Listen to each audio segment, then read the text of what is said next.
of this, bringing art to these areas that were kind of empty, or just talk about that vision, what you guys are doing.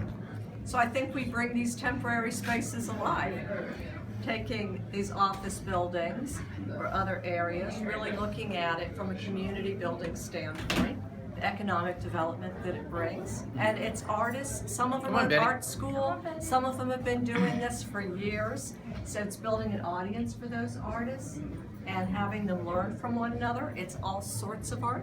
So that's what it is. One of the most egalitarian process and art exhibit that we have in this DMV area.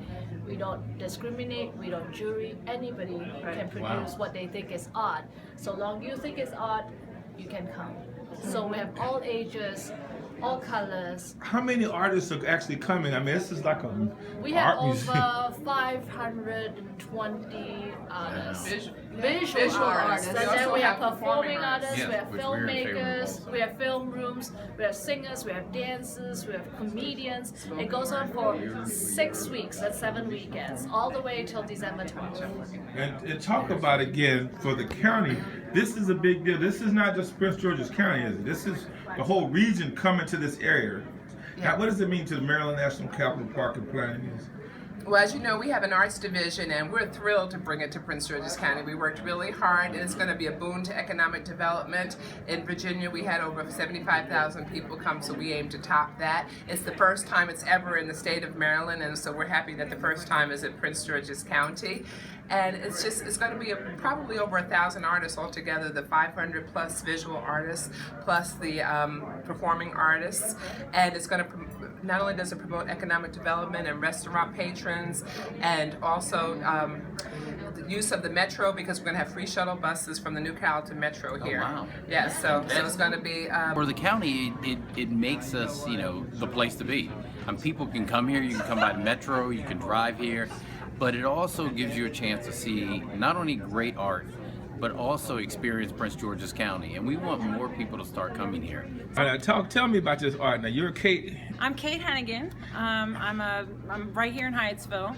And I am first and foremost a book lover. So I've chosen books as the main subject matter of my art, and what that does is it allows me to do a lot of different things, because I'm also an art teacher, and I think what makes a good art teacher a lot of times is being able to do a lot of different things.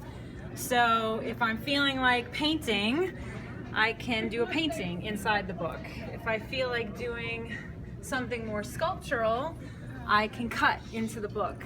If I want to do something abstract, I can do something abstract. If I want to do something more realistic, I can do something more realistic. So you don't see this as desecration of the book? I don't. Actually, I think in this day and age when people aren't reading actual books, using books and turning it into art makes people aware of them as objects, as beautiful objects. Talk about that one here. You see someone crawling on the top of a book. Well, my brother is an avid rock climber, so that's a world that I have some connection to. So it's evolution emerging. So I got the idea that people are sort of climbing trees looking over into, I suppose, into Maryland. And how long did it take you to draw that?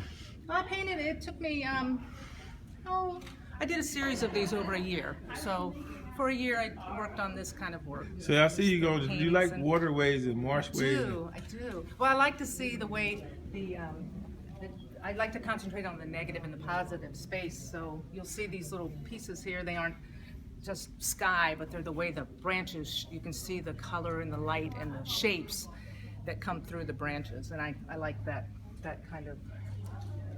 There's a lot of treasure in this area in terms of, and talk, how do you feel compelled to do what you do, Patty? I do. I wake up every morning thinking, what am I going to create today? What am I going to do today? So I do these in paint, and these are oil on these big panels, but I also take them to, I do printmaking. We run a class to the Art League in the Torpedo Factory. It's long, it's bold, it's kind of, The top's made out of bowling alley lane. The legs I bought a year and a half ago on a 3-ton machine.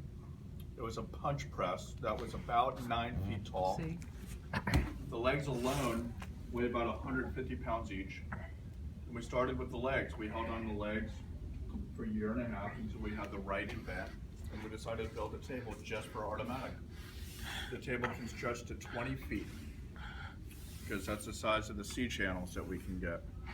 So really, we're offering this table as a 21-foot table because everyone needs a 21-foot table. I mean, your art is big, it's bold, it's strength, it's pain to put something together, haul it in. Why do you do what you do? What's your name? Because I'm completely unemployable. My name is Carter Anderson, totally Carter Design.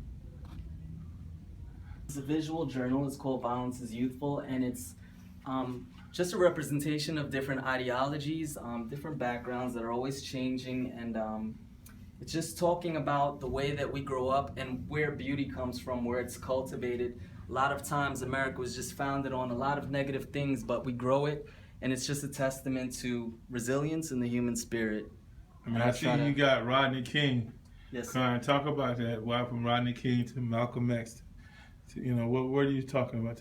Well, Jesus Christ. The central theme in a lot of the portraiture I do is that these are all people that were not here for a very long time on this earth, but very impactful. This is wood, yes. This is layered plywood. We used. This is. I'll use any kind of wood I find. Most of it's repurposed, but. And what does it say? What is this? It's kind of very loving and. This is a dance. Oh. It's actually a photograph of an alienated dance troupe. It's one of the positions they were in when they were dancing. And I just took that one photo and made this static piece. You know, they say this is a exhibit that's unjuried. You know, unjuried. You know, you think about unjuried. I mean, how important is not to have the junta kind of dictating what's art and what's not. To make it the way it is here, to this place, the Artomatic, it's more bohemian because there are people who are well established, people who are just starting. There are some people who just want to give it a try, and they're really professionals, they're amateurs, there's some experimentation goes on. You can do things that you can't really do with a juried show because the parameters are so small as to what they want to hang in that particular show. Here you can pretty much do whatever you